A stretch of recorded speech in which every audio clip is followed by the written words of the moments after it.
Okay, this is the case study on how I got Cody visible abs in 2 months naturally without having God-tier genetics, without using any supplements, and without doing any high-intensity cardio, all while he was working 2 jobs. So if you want a reliable system for getting a visible six-pack and building your physique naturally, this is going to be one of the most useful pieces of content you've ever seen. If you think you're permanently stuck wasting your time in the gym trying to figure it all out on your own, but you want to get stronger, more muscular, and finally have visible abs and look like you actually work out, then this case study breakdown is going to save you hundreds of hours and potentially thousands of dollars working with personal trainers and fitness coaches.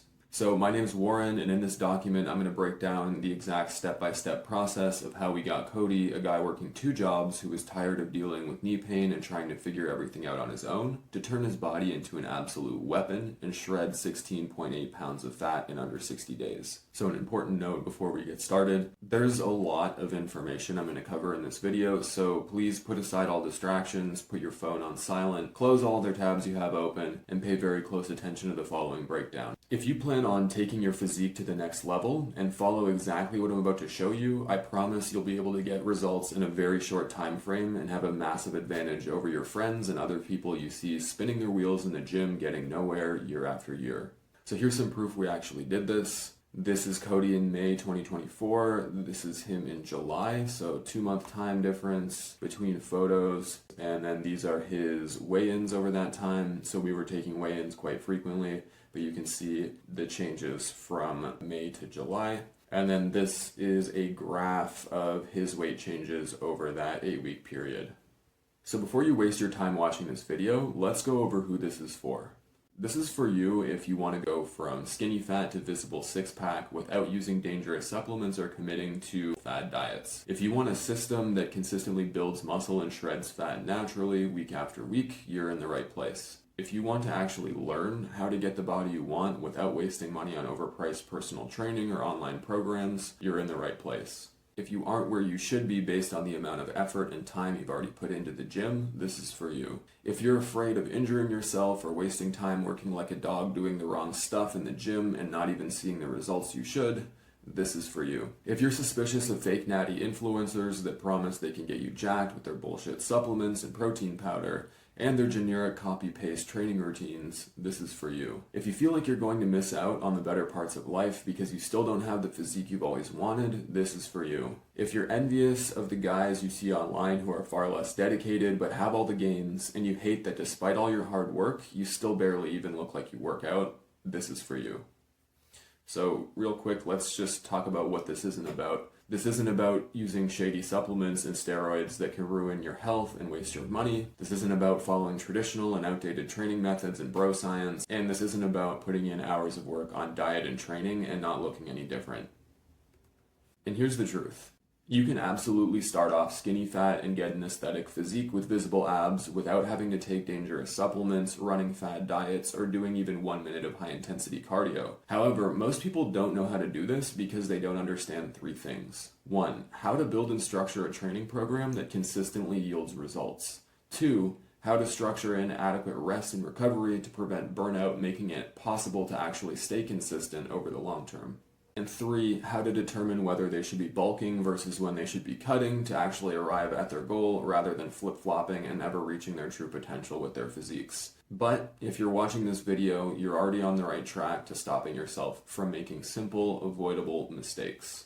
So addressing the genetics myth. There's actually no such thing as not being able to get an aesthetic physique due to genetics, or not being able to get visible abs because it's just something you're either born with or not. What you have to realize is that the fact that you don't have a visible 6-pack or 8-pack is only a matter of body composition, which is something you can absolutely take control of. So why this all feels so overwhelming? First of all, it's not your fault. Most people have been misled by social algorithms into thinking that there are way more complexities and reasons why they aren't where they want to be than there actually are. In reality, most people just need to properly structure their training over time to get amazing transformations and finally get the physique they want.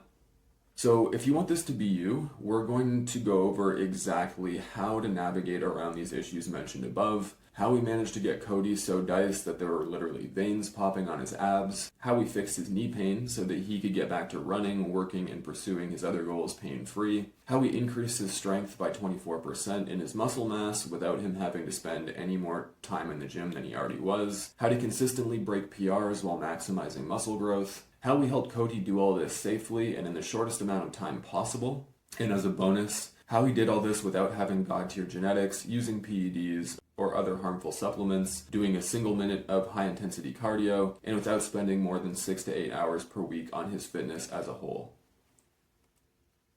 So a little bit about my own story. I taught swimming lessons before becoming a personal trainer. I became a trainer in 2020. I've worked around 4,000 hours in the gym, helping over 300 clients and other folks hit their goals. Helped roughly 400 people transform their physiques online. I've helped rehab sports injuries and coached clients from zero to their goal after major surgery, including things as serious as spinal surgery and ACL reconstruction. Helped hundreds of people of all backgrounds and food preferences and tolerances set dietary targets.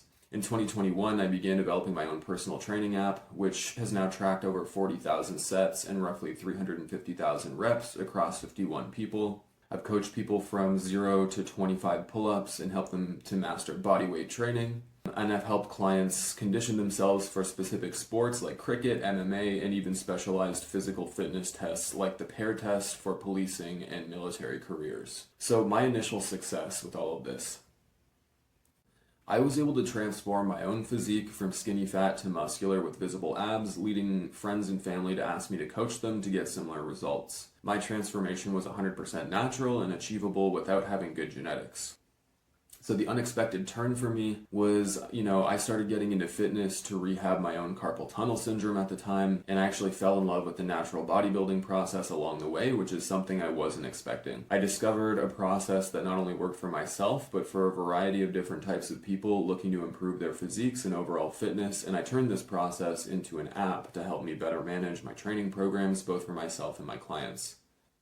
Types of clients that have been reaching out. So people who want to transform their physiques naturally without dangerous supplements or steroids, people who have injuries who have had surgery and want to get back to their sports, people who want to get visible abs but don't know if it's possible for them due to age or genetics, people improving their fitness for police and military careers, people who don't want to miss out on life and want to rise to their full physical potential, young moms who want to bounce back after having kids. So the common need among all of these people reaching out was a system to consistently and predictably build muscle and lose fat. So a little bit about this case study. I met Cody in January 2024 at my local gym. He had recently spent money on a program from a big name in the space, and following that program's advice on his own, Cody wasn't making progress and had a few nagging injuries to overcome. He wanted to get his body and physique MMA ready in 6 months or less, and to reach superhero status ASAP. He literally told me to turn him into Batman. He understood that working with an expert would get him to his goal faster than he could on his own, and I knew that I could get him the results he wanted, so we decided to work together. So the process with Cody. Spent the first week building a new training split, setting up new dietary parameters, structuring a training program over a 12-month timeline, building in optimal rest intervals, and selecting the right exercises, and we started training the following week. So the results, within the first week of training, Cody had a noticeable improvement in knee pain, and after 60 days, it was 100% resolved. Within the first 60 days of starting, he gained 5.6 pounds, and his strength went up 24%. Within 53 days of starting his fat loss cycle, he lost 16.8 pounds of fat, increased his endurance, learned advanced calisthenic skills, and had a visible six-pack with more vascularity. So you probably feel like this is impossible for you, and honestly, I felt the same way until I broke down the process used by top exercise scientists on the planet and analyzed over 40,000 client sets and 350,000 reps using my own software to uncover the underlying structure that yields the best results. So the underlying structure, I'm going to break down the SMART training approach. Common mistakes that I see all the time: failing to set goals around a timeline before even building the program, and basically just making it up as you go. This approach will leave you feeling lost, burnt out, and confused about what to do next after a few weeks of starting, making it impossible to stay consistent and motivated long enough to actually make progress. So comparing the SMART training approach versus making it up as you go. When you make it up as you go, you don't really know whether you should be starting a bulk or cut at any given time. Kind of just show up to the gym and do what you feel like doing that day. You don't have a broader plan or roadmap over weeks and months. No tracking, or if you're tracking using your notes app on your phone. Not really sure why you're doing the exercises you're doing. You just heard that they were good online, or they're the only ones you know how to do. And the result of making it up as you go is constantly flip-flopping between goals and losing focus over time, never reaching your goals because you can't stay consistent or motivated, suboptimal training, and wasting time and possibly getting injured doing the wrong exercises. So with the SMART training approach, goals are all delineated over a timeline in advance. Each workout and exercise has a purpose and contributes to a larger plan. Progress, workouts, and nutrition are all tracked and optimized. So this results in you staying consistent and motivated and reliably hitting your goals and hitting them on time. Now there are 3 phases to this approach. So the first phase is planning, the second phase is building the program, and the third phase is executing.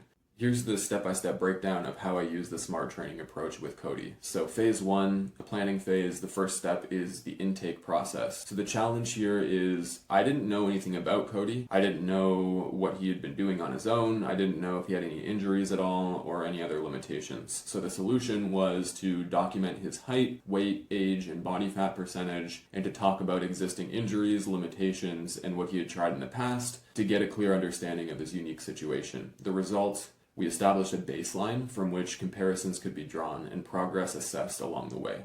So the next step of the planning phase was goal setting. So after intake, we set some goals. The challenge here: Cody had the aspiration of getting a superhero physique and fitness level. He summarized what he wanted by telling me to turn him into Batman, which was honestly a great way of capturing the essence of what he really wanted. The challenge was to break that broad aspirational goal into specific measurable outcomes. So we broke it down into 5 parts. The first was to get him ready for MMA training in 6 months or less. The second was to fix his knee pain, to allow him to return to running and work pain-free, to get stronger, to build more muscle, and ultimately to get shredded with a 6-pack. We broke down his main aspiration into specific itemized goals, which enabled us to come up with a specific plan to achieve each goal. So the next step of the planning phase was to create his results timeline. So the goal here was to plan out exactly when Cody would see each result at each stage of the process, to align his goals to a calendar, to get results as fast as possible, and to transform Cody's physique in 6 months. So after years of working as a coach, here's the structural framework that has repeatedly gotten me the best results for my clients and for myself. First, we create a training block. You can see the diagram here on the right. Usually around 6 months, and it's made up of 4 training cycles.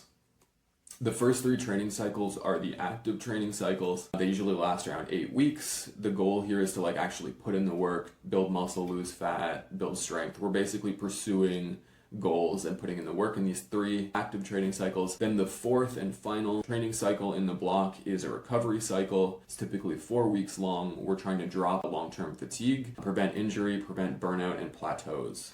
So the problem is that fatigue actually builds up within each one of these training cycles, which can lead to burnout and plateaus and increase your risk of muscle and tendon strain. So the solution is to take a 1-week deload phase at the end of each training cycle. So the deload phase is typically 1 week long, very light training. Doing a third of the reps and sets is pretty standard, or just taking the week off altogether and taking a week off of your diet.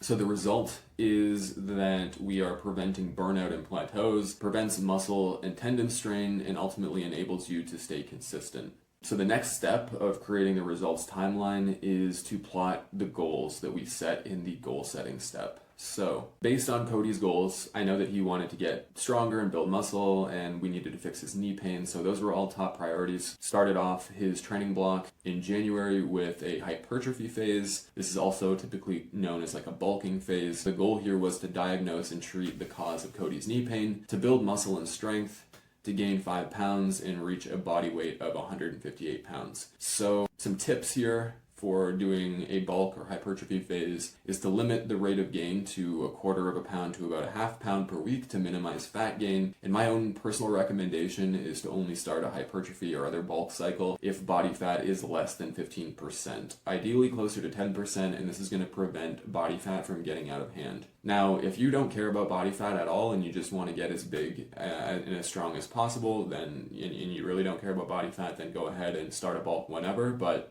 that's my own personal recommendation if you do care about body fat. And then one thing I didn't mention here, so this is a hypertrophy focus phase. We're really trying to focus on building muscle as the top priority, and strength is a secondary priority to that. So the next training cycle that I set up here was a second hypertrophy focused training cycle. And the goal here is to continue building muscle and strength, gain another 5 pounds, and reach a body weight of 163 pounds by May. Okay, so you can see these are all in a timeline, right? That's a really important part of this process is, we know these are each 8-week long cycles, so we can put the months in here, and then the final one is a 1 month or 4-week recovery cycle, right? So the next training cycle is the fat loss phase. So after bulking and building up all that muscle and strength, the goal here is to lose around 15 pounds of fat, to reach 10% body fat, build more endurance, and have a visible six-pack. So my tips: keep protein at 1 gram per centimeter of height minimum to retain the most muscle. You want to look for a rate of loss between 1 and 3 pounds per week, depending on how much fat you have when you start. And you want to limit fat loss to no more than 16 weeks at a time, so like 2 consecutive 8-week fat loss training cycles. The final is a reverse diet, and so the goal here is basically to drop training and diet fatigue to maintain his abs and muscle definition and maintain his body weight of 148 pounds. The results that we're looking for is basically to stay lean after fat loss, keeping your abs while eating what you want and more, to discover the upper limit of your maintenance calories, and to drop diet fatigue. So I've had amazing results using this with my clients, and it's something I personally use to stay lean after cutting fat. Now, most people, if this hasn't happened to you, you've at least heard of this happening to somebody where they lose a bunch of fat and then they just gain it back really quickly after they're done dieting. So the reverse diet is the best solution to this that I've found in my time as a coach and with my own physique. And we're going to go over the specifics of how to do each one of these in a minute here. So now that we've plotted all the goals, the next and final step of creating the results timeline is just to review it. So from January, we're doing 2 hypertrophy cycles where we're gaining 5 pounds in each of those. At the beginning of May, we're looking for a body weight of 163 pounds. Then from May to July, we're doing a fat loss phase. The goal is to lose 15 pounds, get to 10% body fat, and hit a body weight of 148 pounds. We're doing a reverse diet where we are trying to reverse calories and drop fatigue. So the benefits of creating Cody's results timeline: it provided a long-term roadmap to follow, made sure we're both on the same page before even building the program. It allowed us to get predictable results by a specific deadline, and made it a lot easier to build the training program. So, summary of the planning phase. First, we did intake, where we documented Cody's starting stats, injuries, and what he had tried so far. The second step was setting goals, so we broke down Cody's main aspirations into SMART goals, right? So specific, measurable, time-bound goals. And then created a results timeline and mapped out Cody's specific goals into a structured timeline. So now that we've finished the planning phase, the next step is to actually build the program and turn this results timeline into an actual program to follow. So the goal here is to build out the training program based on the results timeline and all the other work we did in the planning phase. So the key principle here is that building the program based on the structure we established in the results timeline will provide a broader context of what you're working toward and enable you to stay consistent and stay motivated over the long term. So the result is a program that actually gets you to your goal by a specific date, taking into account all injuries and limitations you may have. The first step of building the program is setting weight and dietary targets. So we're going to start off setting the weight targets here. So the problem that I see at this stage is people have a vague understanding of what their weight should be each week, but they don't have a forward-facing plan or predefined weight targets. People give up before reaching their goal because they don't have weekly weight targets set up in advance. So the solution is to set weight targets for each week before we even start the program, so we always know what your weight should be and if you're on track or not. Okay, so this is just an image. You can see The green line in this graph is the goal weights that I set for Cody each week of his fat loss phase. So there's 8 weeks, and then you can see like the green line. So during Cody's 2 hypertrophy focused training cycles, since he was bulking and we wanted to minimize fat gain, we targeted a rate of gain of around 5 pounds per week, which would result in 4 pounds gained by the end of each 8-week bulk cycle. So for Cody's fat loss cycle, our goal was to lose around 16 pounds in 8 weeks, meaning we needed an average rate of loss of 2 pounds per week. So that's where I set these targets in green here. You can see that we did the same thing for his other cycles. I just took a screenshot of the fat loss phase. Now during his reverse diet, the goal was to maintain Cody's weight each week while increasing calories. So his weight goal each week was just like the same, and it was basically like a flat line in this graph. So the results, he had improved motivation, it was easier to stick to the plan, he felt great hitting his goals each week, and it allowed us to adjust based on trajectory and course correct when needed. The next step was to set dietary targets. So the problem here is that people don't set concrete nutritional targets in advance, leaving things up to chance or intuition. It's impossible to determine whether you're on track or off track with your diet. You'll get inferior results that are unpredictable and hard to replicate, and a lack of overall control of the situation. So the solution was that we set dietary targets for each week before starting the program and made adjustments along the way based on results.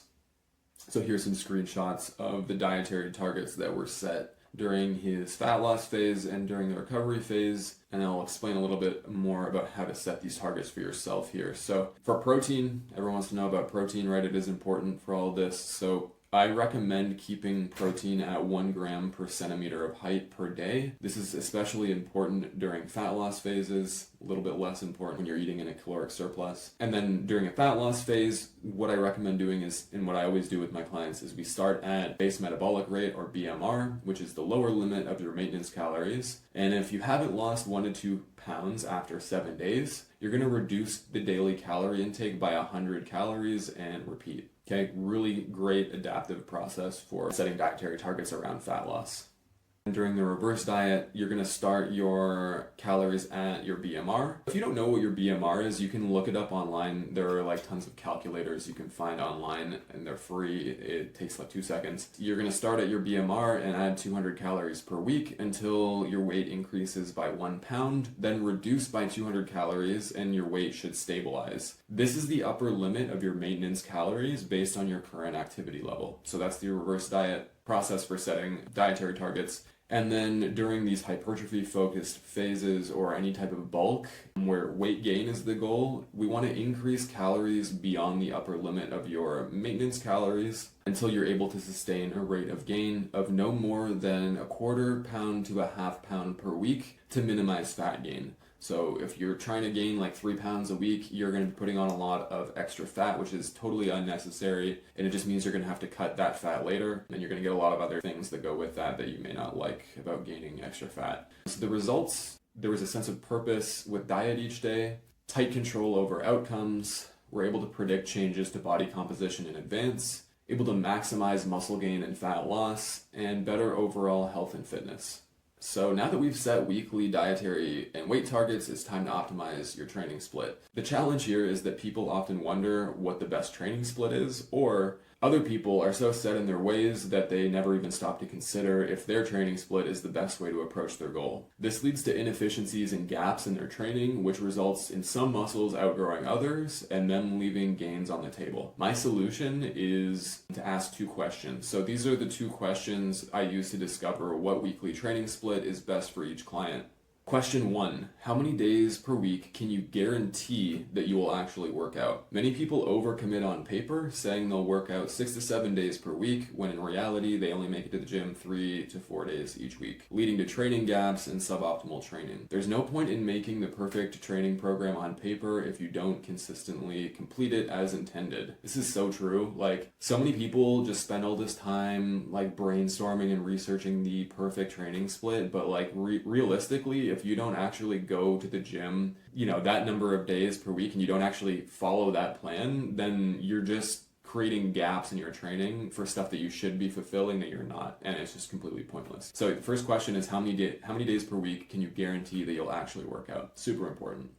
Question 2, are there any lagging muscles you're trying to bring up or any muscles that are higher priority? If so, we may add extra days to train those muscles, triggering them to grow more frequently. Once I have the answers to these 2 questions, it makes choosing the right split easy. We can force stubborn muscles to grow, gives us precise control over your schedule, and ensures that you never miss a workout and are able to stick to your program as intended. So the key principle here is that optimizing your training split is about balancing convenience, rest time, training frequency, and training focus. The reality is, as long as a training split has you training each muscle at least twice per week, then it has potential. Training a muscle only once per week means that you're likely missing out on opportunities to grow, and if you want to focus less on a specific muscle, that's totally okay, and this will free up resources for you to develop the muscles that are more important to you. Okay, so that's totally fine. So let's get into some examples for optimizing your training split. So if you can train reliably 2 days per week and you only have 2 days a week to train, I would say this is the absolute minimum requirement to make reasonable progress. But I would encourage you to consider adding a 3rd or 4th day. So my clients over age 60 who are busy with work and other sports and activities tend to do well with this approach. So an example would be doing like Monday and Thursday, or you could do Tuesday and Friday, Wednesday and Saturday. Something evenly spaced is ideal. And so an example of a 2-day split, if you're training 2 days a week, 2 full body days. So if you can truly only train twice per week, then I would recommend doing 2 full body workouts. My clients over age 60 tend to do well with this approach, but like I said, this is the minimum number of days that I would recommend to see progress. So some advantages to this, it's good for people over age 60 because they get 5 days off every week to recover and only 2 workouts. It's really good for deloads and recovery cycles, which we talked about earlier. So when you're deloading or doing a recovery cycle, you're training less, and so this is like a really convenient way of doing that. You have 5 days free each week. You're only in the gym 2 days per week for 2 full body sessions. If you train 3 days per week, this is where things get interesting. Okay, with 3 days per week, we start to get some more options for split design. An example of how you could space these out, or how I would space these out, is doing like Monday, Wednesday, Friday, which is like nice even spread throughout the week. It's not all clustered together. Okay, so if you train 3 days per week, here are some options. You could do 2 full body days plus a specialization day. Now you get the convenience of doing 2 full body days and the focus that you would get of having 1 specialization day. You can do 3 full body days, but this is actually pretty good for beginners. You're going to hear a lot about this online, doing 3 full body days when you start out. It is a good place to start. The cool thing is here, it's high frequency, like you're training each muscle 3 days a week, but you still get 4 rest days. So interesting blend of like convenience, rest time, frequency. And then a third example of a 3-day split would be 1 upper body day, 1 full body day, and 1 lower body day. And this is like more of a balance between convenience and focus, because you have those 2 focus days. Everything's still getting trained twice a week. So these are all reasonably good options for going to the gym 3 days per week while ensuring that each muscle gets trained at least twice a week. This is much more flexible than if you're only doing 2 days per week. Now, if you train 4 days per week, so after working with hundreds of people of all ages and backgrounds, I truly believe this is the sweet spot for most people. It's the perfect balance of training and rest days, and it's very flexible in how many ways you can split up your training. So how I would space the workouts and how I usually space them out is like Monday, Tuesday, our workout days, Wednesday's a rest day, Thursday, Friday, our workout days, Saturday, Sunday, our rest days. It's a nice even spread. There are other ways to do it. That's the way I like to do it. And some examples of 4-day splits here. So you have the upper-lower split. Now this is my personal favorite, and most of my clients really succeed with this split. So it's a perfect blend of focus, training frequency, and rest days. You've got an upper body day, lower body day, rest, upper, lower, rest, rest. Another option is you could do 4 full body days. Now this would be a very high frequency program with each muscle getting trained 4 days a week. So you'd have to keep the amount of work per session relatively low. So the cool thing about that would be you're doing a high frequency thing where you're doing it 4 days per week per muscle, but you still have 3 rest days per week. Okay, that's quite a bit of rest time. It's almost 50-50. And then another option would be 1 upper body day, 1 lower body day, and 2 full body days. So this would be pretty high frequency. Everything's getting hit 3 days a week, right? Twice on the full body days and then once on their focus day. You're getting a blend of focus and full body with this option. Okay, so 4 days a week, super flexible. I love putting people on 4-day splits, they do really well with it. So if you're training 5 days per week, there are a few options, but in my experience, most people are not able to consistently work out 5 days per week over the long term. Okay, so I'll show you some examples of what you could do here. So you could do an upper-lower split, that 4-day upper-lower split, with a 5th specialization day. And this would allow you to prioritize lagging muscles while growing everything else. I've had great results using this upper-lower split with a 5th specialization day. I see that a lot. A male client, and they're like, oh, I really want to bring up my chest. It's lagging behind. And so what we'll do is we'll do upper-lower chest focused push day, and then a lower upper. So you get, the chest is never getting hit 2 days in a row. You have these lower body days, kind of like buffering those upper body workouts. And then the other context that I will use this split is when I get female clients who are trying to prioritize glutes while still trying to grow everything else. Okay, so you could put like a glute focused day in the middle. Another option would be to do 5 full body workouts. This would be an ultra high frequency, 5 times per week per muscle. You'd have limited recovery here, right? Because everything's getting hit 5 days a week, there's only 2 days off. Something like this, super high frequency, is actually good for learning new techniques. And so if you're trying to learn like a handstand or a cartwheel or something technical like that, just getting that daily exposure to the technique, you're going to build coordination and learn that skill a lot faster. Another option for 5 days would be push-pull legs, push-pull. So you get the focus of doing a full push-pull legs 6-day split, but you're only training legs 1 day per week. Now, if you're training 6 days per week, so many people will not be able to stick to a 6-day split every week, no matter how good it looks on paper, meaning that 6-day splits are just not ideal for most people. The only one I'm going to talk about here is the legendary push-pull leg split, which is, 2 times a week per muscle split. It's very focused because everything's broken down into like a functional group, so it's like you're only doing push, you're only doing pull, you're very focused. Many people are drawn to the split because it allows you to focus on one main group per day, while also enabling you to train each muscle twice per week. That is if you actually make it to the gym 6 days per week, which most people will not. Since Cody genuinely prefers to be in the gym 6 days per week and never misses a single workout, like literally never misses a single workout, I put him on a push-pull leg split. He also preferred the focus of push-pull legs over the upper-lower split where all the upper body muscles are trained together. So it worked for him. He is like 1 in 100, like most people that this split just doesn't work. Like he literally didn't miss a day in 6 months of training. So like most people, it's just not true. And I would pick a split that you can actually stick to for a lot of different reasons. We already covered a lot of those reasons. So now that we've optimized the training split, the third step in building the training program is selecting the right exercises. So the challenge here is there's a lot of different exercises. What one should you do? How do you choose? Some cause joint pain and just don't feel good on the joints. Some of them you don't get a good pump in the target muscle, or there's no mind-muscle connection to the target muscle, or you never get sore in the target muscle. Okay, these are all some challenges when picking exercises. So the solution is to follow selection criteria when you are choosing these exercises. So we always want to choose an exercise with purpose. Like there must be a reason why we're doing it, not just because you know how to do it or you saw it online. If the purpose is to grow a specific muscle with that exercise, then select exercises that give you the biggest pumps, the most soreness, and the best mind-muscle connection in that target muscle. You want to stay away from exercises that irritate your joints. So an example that I see all the time in my gym is incline pressing. Okay, a lot of guys think that like they have to do incline press and like they don't get great pumps compared to flat pressing for their chest. They get a lot of shoulder pain and joint pain and stuff, and it often leads to like a minor shoulder injury, shoulder impingement usually, or some type of strain, and it puts them off training for a few weeks to a few months. So it's just not good. You don't want to pick exercises that irritate your joints, okay? Now you can learn how to do them correctly, and as long as it stops irritating your joints, that's fine. But if no matter what, it's irritating your joints, then just drop it from the program, pick something better. Here's some screenshots of me setting up the exercises in Cody's second hypertrophy cycle. This is the app that I use with my clients. It's the one that I developed. You don't need to use this app. You can plan your exercises on paper or whatever. The results of taking this more selective approach is more growth in target muscles. You can easily bring up weak points that you have neglected. There's less risk of injury, and you can stop wasting time on the wrong exercises. Okay, so the next step after selecting the right exercises, the fourth and final step of building the training program is to optimize the training volume. So training volume, if you don't know,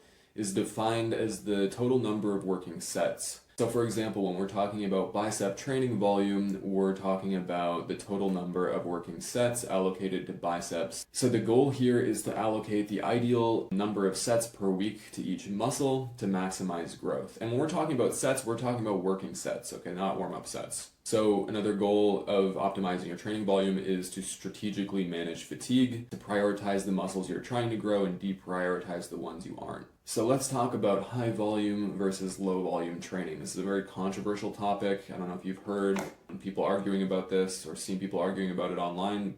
Highly debated topic. The reality is both can work.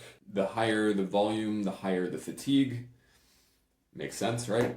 And studies seem to show that the more training volume you do, the more muscle you grow up to a certain point, and that point has yet to be established in the scientific literature.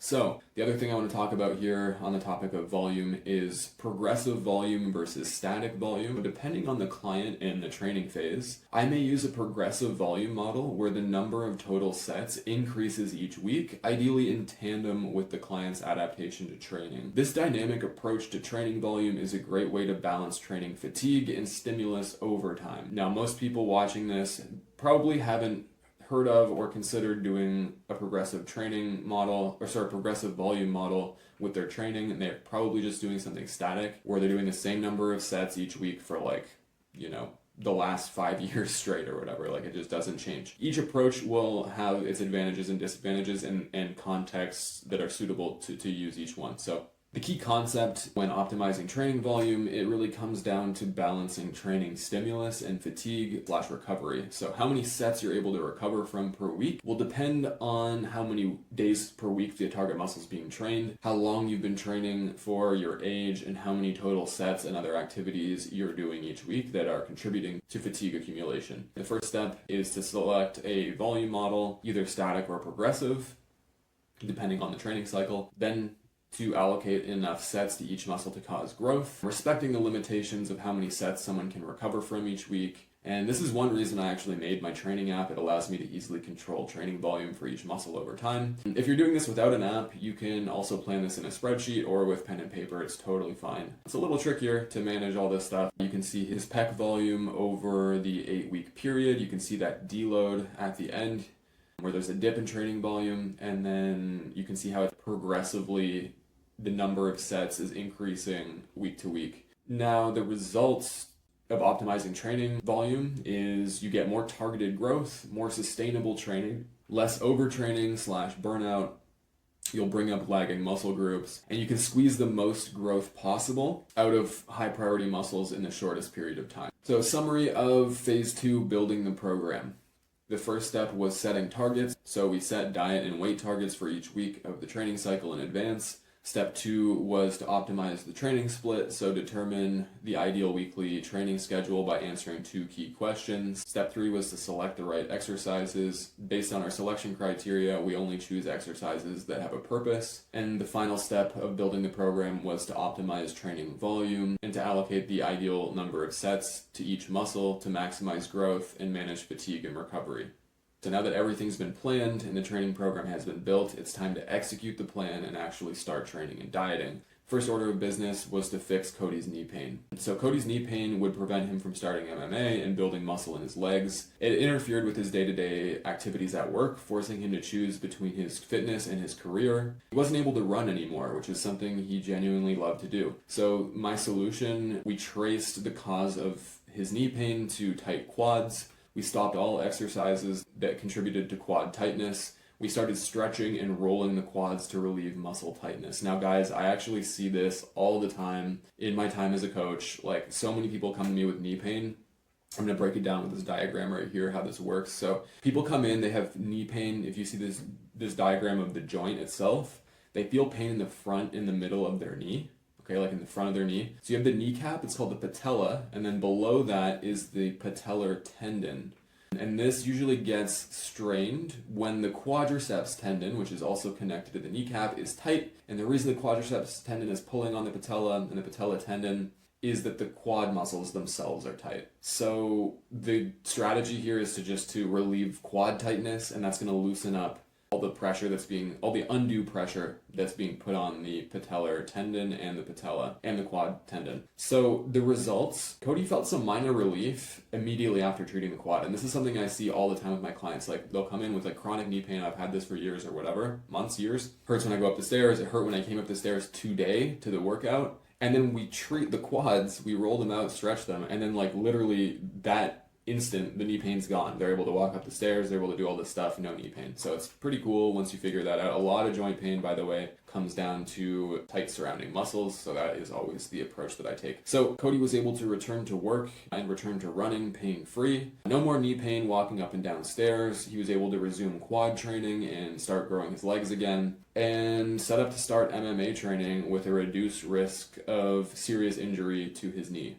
So the next step after rehabbing the knee stuff was to track his workouts, body weight, nutrition, and to take progress photos. Now the goal here of tracking everything is to ensure that goals are being hit on time, to stay accountable to the original timeline, to collect data for future program optimizations and adjustments, to correlate diet, training, and body weight data with progress photos and appearance, right? We want to actually be able to correlate, oh, I was eating this, my body weight was this, my training was this, and I looked like that, right? That's an important correlation to make to actually understand what's going on in the process, what the result is. So the problem, if you don't track anything, it's really hard to determine if progress is being made over time. You're going to struggle to hold yourself accountable to your goals. You're going to lack control of the outcomes, making everything feel like it's up to random chance. It's going to make it really hard to remember, if not impossible to remember, what weight you used and how many reps you did the last time. This is super common when I start training someone. They're always like, oh man, I love tracking stuff because I can actually remember what I did last time, and it makes it possible to progress. If you do track things and you're tracking things in your notes app, that just sucks. It's a miserable experience and it makes analyzing the data impossible. So the key principle here, if you don't measure something, you will struggle to change it. It's much easier to change something when it's measured and quantified. So the solution is to track as much as possible. We want to track workouts, nutrition, weight, and progress photos. So we're going to start with tracking workouts. When you don't properly track your workouts, it's hard to remember how much weight and how many reps you did last time. It's impossible to analyze data and track performance changes. It's hard to stay accountable month after month, year after year. Hard to analyze long-term changes. Even if you're using a notes app, it sucks and it doesn't solve most of these problems anyways. So the solution is to track workouts using an app, or at the very least a spreadsheet, and to track weight, reps, and sets of all your exercises. Okay, so here's some screenshots of my app and from Cody's training. And this is a screenshot of him tracking stuff. Like I said earlier, he never missed a single day, which made doing a 6-day split viable for him, right? Most people, it just doesn't look like this. So pick a split that you can actually stick to. And then this is another screen where he's actually putting in the weight he used and the reps that he did. So the result, we collected long-term performance data, making it easier to analyze trends to see what works and what doesn't. We always know how much weight and how many reps you did last time, making it easier to progressively overload. You're going to stay consistent and motivated because of the daily accountability you get from tracking. You're going to get a better tracking experience if you do use an app or a spreadsheet. No more notes app clutter ruining your workout flow. So let's talk about tracking nutrition. So now that we've covered tracking your workouts, we're going to go over this section here. So the goal of tracking nutrition is to track all food intake, ensure dietary targets are being met, ensure optimal protein intake, and ensure optimal vitamin and mineral intake. The problems that I see a lot with tracking nutrition is, first of all, tracking with pen and paper sucks. You don't get any analytics and it's just way more time consuming. Without tracking, it's very hard to control your outcomes. Inaccurate/incomplete tracking and measuring of food intake prevents you from making progress, and people think it's more tedious than it actually is. So I recommend tracking your diet using Chronometer. It's a free app. It gives you a lot of insight. I prefer it to MyFitnessPal or whatever the other ones are. So the next step is to track food daily, and we're going to make it a 5-minute habit, like brushing your teeth. You're not going to say, oh, brushing my teeth is too tedious, I'm not going to do it. It's just a basic requirement to being a human being, to having good oral hygiene, oral health. So why would fitness be different for you? I genuinely don't understand why people refuse to do this. It takes 5 minutes and it can completely transform your appearance and your health. Now, if you eat the exact same thing every day, some people are like that, some people aren't, then you won't need to track every single day. You just need to make sure you're sticking to the exact thing that you started with, that you tracked originally. So I would say like maybe half the people I work with, that doesn't work for them. They need to switch it up every day. Totally fine. They're going to need to track every day. And then the other half of the people, they can just eat the same thing every day, which is it's marginally more convenient in the sense of not having to track. The next part of the solution is to use a food scale or a measuring cup and tablespoons to get accurate data. If you don't input the right measurements and quantities of food, then the data does not reflect what you actually ate, and it's going to be useless. So the last step of the solution here is to itemize ingredients for complex recipes. Put in the actual ingredients and the proportion that you use and that you ate instead of just like the full recipe. Okay, and you can actually create recipes in this app and save them for convenience. But here's a screenshot of the calories, protein, carbs, fats, and all the food listed here. Super easy to use. The results: maintaining ideal nutritional parameters. So that's actually going to give you better health with optimized vitamins, minerals, amino acids, fiber, cholesterol, etc. Predictable results, especially when it comes to changes in body composition. More muscle growth and muscle retention, and better fat loss results. Okay, so now not only did we track all of Cody's workouts and daily nutrition, we also tracked his body weight. So we're going to talk about tracking body weight. We want to track it as often as possible. I'm a firm believer in trying to weigh in every morning. So the goal here is to track changes in body weight over time to assess efficacy of diet and training. The problems at this step: people avoid checking the scale. It's labeled by some people as bad for mental health.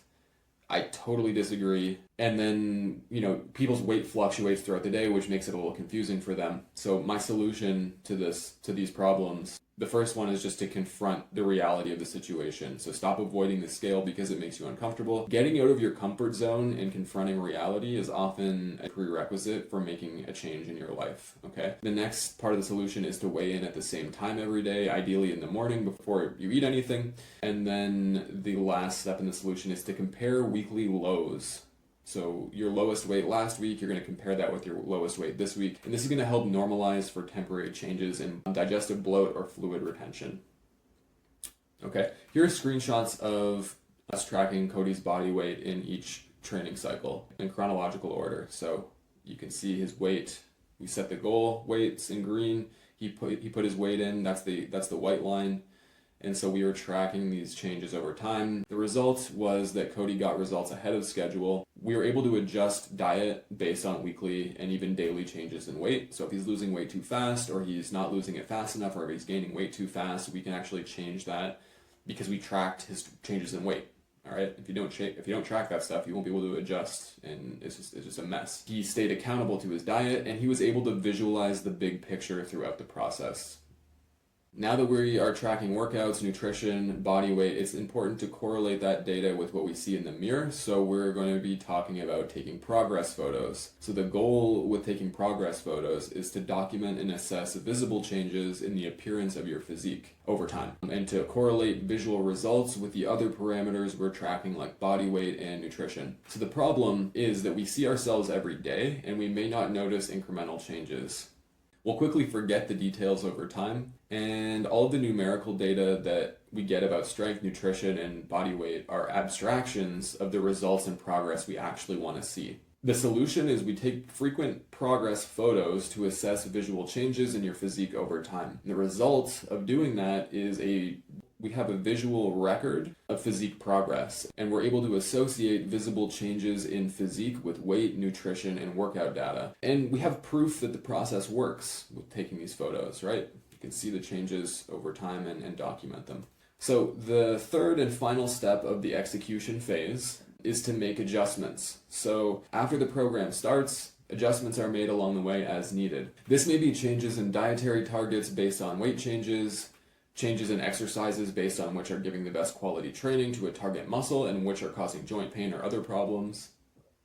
So in Cody's case, we needed to adjust calories to get a specific rate of weight gain and weight loss based on the goals of each phase. We also needed to suspend his quad training until his knee pain and IT band issues were resolved, as they worsened his pain and other symptoms. So key concept here is to make adjustments to the plan along the way while respecting the original timeline as much as possible. So the problems that a lot of people have when they follow like an online program, for example, online programs are generic and don't change with you. They're static. Your unique situation may clash with a predetermined set of exercises. So if you have an injury or if a change to the status of an injury occurs, there will be gaps in your training if you're unable to do certain exercises. You're at risk for injury if you push through the pain and continue doing exercises that don't work for you. Some muscles may not respond to the program, and if you take time off, you're now out of sync with that program. So the solution is to actively manage your training program and adjust it when needed. The results of doing that and making those changes is the program is going to change as you do, and it's going to fit like a glove. It's going to be optimized for you over time as tiny improvements and customizations are made on an ongoing basis. We're going to work around injuries and continue making progress no matter what, and you're going to get right back on track if you miss time due to illness or travel, or something else comes up. So some examples of the adjustments we made to Cody's program. Since we found that Cody's tight quad muscles were causing his knee pain, we had to remove quad exercises until the issue was resolved. If we didn't make these changes over time, and Cody continued following the program he found online, knee pain would likely have gotten a lot worse and potentially resulted in serious injury. Once his knee pain was resolved, we re-implemented quad training as soon as possible, minimizing his downtime. So that's an example of how we adapted over time and made changes. So to summarize this whole training process, the SMART training approach, these are the 10 steps we've covered, split up into the 3 main phases of the process. Step 1 was intake, where we document starting attributes, injuries, and limitations. Step 2, set specific goals. Step 3, create a results timeline. Step 4, set weight and dietary targets. Step 5, select the right exercises. Step 6, optimize training split. Step 7, optimize training volume. Step 8, rehab injuries and fix pain. Step 9, track workouts, weight, nutrition, and progress photos. Step 10, make adjustments over time while respecting the original timeline. Okay, so now that you know exactly what to do to get to your goal, you essentially have 3 options. Option 1, you keep doing what you're doing and nothing changes. Option 2, you can take what you've learned today and repeat the exact same process on your own. This will likely take a while to sort everything out and get started and get everything right. And option 3, you work directly with me until you hit your goal. So before we can go ahead with option 3, we need to make sure you're a good fit for the program. So who will succeed here? All of my successful clients have a few things in common. They're overachievers, both in education and their careers. They're ambitious and they want to win. They take responsibility for their own fate and are willing to do what it takes to get the results they want. That means sticking to the diet plan even when you don't want to. That means hitting the gym and putting in the reps. So before I ever take on any new clients, I always ask them 2 questions to make sure it's a good fit. So the first question, if I build the perfect customized training plan tailored to your goals that has been proven time after time to get results, are you committed to actually putting in the work and completing the workouts? Second question, are you committed to making some changes to your diet and nutrition? If you answered no to either of these questions, then it probably isn't a good fit, and I wish you the best of luck. Now, if you're like Cody and you're committed to completing your workouts every week and making some changes to your diet and nutrition with my help, and you think this is a good fit, here's what's included when you work with me. A one-on-one call to establish clear goals, starting point, and time frame. I'll structure your results timeline for you. I'll help you establish dynamic nutrition targets for each phase. I'll continue customizing your training program over time so that it evolves with you. I'll optimize your training split and training volume. You get 24/7 tech support, daily accountability, form checks, and weekly check-ins. Some additional benefits, you're going to get my protein density guide, access to my own custom training app that we talked about in some screenshots that you saw in this presentation. You're going to be able to use that to track all your results. You're going to get my discount grocery guide to eating healthy and saving money, supplement advice, exercise selection and optimization advice, direct access to me, discounts on supplements, training equipment, and gym apparel. So I'm so confident in this process, having worked magic with hundreds of people already, that if you don't see results within 30 days after following everything inside the program, you can continue working with me for free until you do. So if you're ready to build more muscle, get visible abs, and transform your physique now, then book a call with me by hitting the first link below the video, and we'll talk soon. Hello, I'm Alex, and I work with Warren for personal training. Working out with a trainer is a lot different than working out on your own. I used an app that just kind of created a workout plan for me every day, and I thought, it's only so much a year. I'm going to save so much money by doing this, and it doesn't work. Like, it works if you already know what you're doing, but most people don't know what they're doing if they haven't been in the gym for, 10, 12 years. And in my case, I haven't been in the gym that long, and I didn't know what I was doing, and working with a trainer far surpassed what I was going to be doing. So it fixed my form, which I could be working out for 5, 6, 10 years. And if my form wasn't correct and I was lifting heavy weights, one, I'm not going to get the goals that I wanted to get. And two, I might hurt myself. I'm not going to be able to continue with that long term. And that's a big thing for me. I don't want to hurt myself in the gym. I was doing deadlifts very incorrectly, and I was doing squats incorrectly. I could feel it because, I felt different muscles that I shouldn't have been feeling. And I would Google, what muscles is it supposed to target? And I'm feeling totally different muscles. So I'm like, if I don't want to hurt myself and I want to keep going in the gym for the longevity of it and long term attain my goals, I need to make sure that my form is correct. And at the end of the day, I don't hurt myself. So I've overcome a lot of the mobility problems and my form problems. At the current moment, I'm a lot more confident in what I'm doing in the gym. I feel better, I look better, and I haven't been doing it for that long, and I've already been seeing results. At the end of the day, just showing up isn't going to get you your main goals if you're not going to be doing anything effectively or correctly. And that's one thing that I realized, like, am I wasting my time? Working with a trainer, you don't feel like you're wasting your time. You feel like you're moving forward and you're confident in your ability in the gym. He's very knowledgeable how to attain your goals. He can see a path forward that you might not be able to see and give you some tips and suggestions, or create a whole workout plan for you. So when I signed up, he had an entire plan listed out so that he told me how much my macros should be, how much I should be eating, what minimum protein I should hit.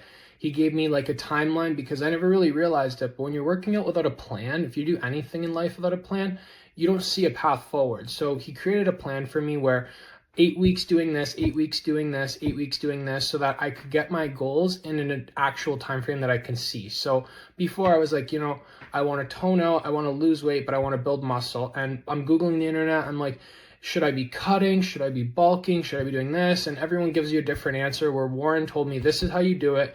You can go on your cut, you can work out while you're doing your cut, as long as you're hitting your protein and your macros, and continue to work out. And then go into a lean bulk, where I'm seeing all these people, even some people in my family, they're on like dirty bulks where they're eating whatever they wanted to eat, like McDonald's twice a day, Burger King once a day. I got this plan from Warren that kind of listed out everything that I should be doing. I've never heard of a deload week, but that's a really good point that Warren brought up to me. So there's a lot of things that I'm learning in this that I would have never learned from, just scrolling the internet or just doing this by myself. And if I did learn it by doing it by myself, it would take me 8, 10, 12 years. And I want to get my goals faster, and working with a trainer helps you to do that. If I have a question, I can always text him and ask him, hey, is this correct? Take a video, send him the video, or ask him how to do this. Like, it's a really one-on-one personal experience that I really enjoy and I really like, and it's really helpful for me attaining my goals. I would 100% recommend it. Obviously, the longer you do it, the better you're going to be, and the more goals you're going to achieve faster. We all know that cost is something that comes up. So regardless if you can, afford to do a whole year or one-on-one sessions, I really recommend doing what you can afford to do to help you achieve your goals, because you can get a lot done in less time working out wise and achieving your goals through personal training. And I 100% recommend it for anybody that has a long-term plan to get healthy, work out, build muscle, lose weight. No matter what your goals are, Warren can really help you achieve that goal, see a path forward, and work towards that goal so that you feel like you're moving at a steady pace. You're not moving too fast or too slow. Tailor your workouts to be specific to your goals, depending on what you want to do, so that you don't hurt yourself. You're moving at an effective rate. And at the end of the day, you're being safe in the gym so that you don't hurt your body. I was at a serious plateau, and with Warren, I was able to, I think I put on 8 pounds of muscle in the first 2 months, which is pretty nuts. So yeah, like after training with Warren, I'm definitely stronger. Something that really surpassed my expectations with training with Warren was how systemized he was and how in tune with the client he was. He was just so there, you know, with his app. He literally made an app just to improve his training abilities with the clients. It was something. It was an experience. I loved it a lot. He really fixed my diet. That was a big one. You know, that was a big benefit. You know, he sent me a meal plan, really taught me how to eat properly, taught me a lot about nutrition, because I was lacking on that severely. And I had IT band syndrome because I was a runner. I used to run a lot, and I was just shot. Like, it got to the point where I would go for a run and I couldn't go up the stairs the next day or go down the stairs. And then, you know, he helped me rehab that, so that was a big one for sure. So before training, I was running a pretty sweet program, but what I was doing, I had made the mistake. I was throwing in too many exercises, too many compound movements, and rotating them out weekly. So I was only hitting one of those compounds every 3 weeks. And with Warren, you know, he taught me that I should have better consistency with my movements, you know, work on one so that I can progress and gain more strength. Something different about working with a trainer than just doing it by myself. You know, YouTube can't stand next to you. Your trainer can, you know, he can be there, he can spot it, you can pick out your form, which you might not see if you were just doing it by yourself. With training, you think you can just do it yourself. You think you can just go in the gym and get it done. But, you know, realistically, everybody's had a mentor. All great people have had a mentor. You know, Mike Tyson didn't become the greatest boxer because he was just like, oh, I'm gonna just go hit the bag. No, everybody needs a mentor to become great in a field that they're working at. They can't just do it alone. Having a personal trainer is a very great experience. You get to tailor your workouts to your goals exactly. Working with Warren and with his app, it's all super easy to track. You know, you can track your progress and look months back to see how you've been steadily improving over time. You can change your exercises on the fly if you see something you don't like. Workouts can change on the fly as well. So it's all incredibly customizable, all within your goals that you want to fit. So if you're sitting on the fence, I would highly recommend you get personal training, even if it's just for a little bit, just to help understand yourself better, see what exercises you like. There's a ton of other options that I'm sure you didn't consider, and your personal trainer will help you guide you through all of that. So just before COVID, I got into an accident where I needed to get some surgery. Because a lot of that happened during COVID, the recovery process was quite delayed due to all the lockdowns that were happening. And by the end of all my physio process, I still had an imbalance in strength in both of my legs. That persisted for a couple of years where I tried to do several workouts by myself to fix that over time. And it was helping, but not getting all the way there. So with the help of a personal trainer, after dedicated months of improving that specific leg, I was able to recover the strength, and they are both now equally matched. But personal training has had a ton of other benefits for me as well. I'm working 9-to-5 type office jobs where I'm sitting in front of my computer a lot. Of course, you end up having a lot of lower back pains. So through the help of my personal trainer, I was able to address a lot of those issues and figure out what was causing those problems. Now I can improve those into my daily life and improve the quality very significantly. I recommend Warren with no reservation. In my case, I thought I could train without help because, you know, I've always trained on my own, but I wasn't making gains.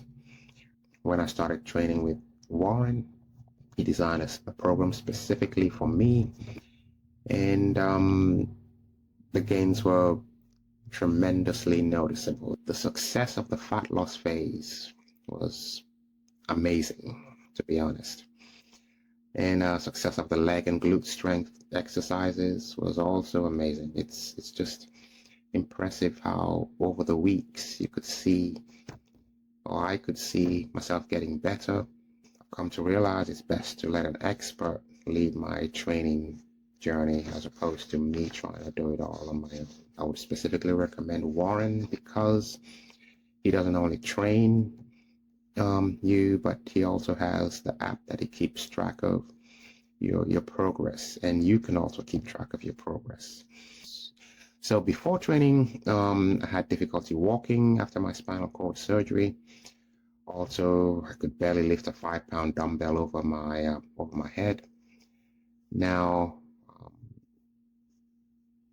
because of the training, I'm back to playing cricket, which is my passion. So I'm back to being able to run around and bat and bowl in cricket because my overall body fitness has improved, overall body strength has improved, mobility has also improved, increased upper body strength to the extent that now I'm working on pull-ups. And I was also impressed with the fat loss phase. It's comforting to know that Warren is available to recommend specific exercises for my specific weaknesses and to check on my form when I do the exercises. I think my success comes from him designing a program specifically to suit my needs. So at the start of the training with him, I told him I'd gone through surgery and he could see my balance issues. He could see my lower leg weakness issues. And, upper body strength was also weak, trying to get up from stooping down, for example. And he designed a program specifically for that. And honestly, it's working. It's working tremendously. My name is Manel Toussaint Green, and I would like to share my fitness journey. Over a year and a half ago, I signed up to train with Warren to improve my running skills, my dragon boat paddling skills, and overall health. Some of the benefits I gained was improved strength, stamina, endurance, flexibility, and overall health. Warren helped me set goals and stay accountable to keep progressing. What exceeded my expectation was the personalized workouts that matched my needs and changed as I improved. I got expert guidance from Warren on form and technique, plus more motivation and support.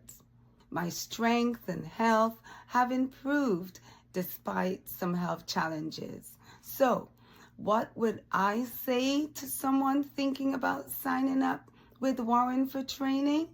It's worth it. You'll get support, learn a lot, and feel great about investing in yourself. Overall, Warren is an excellent instructor.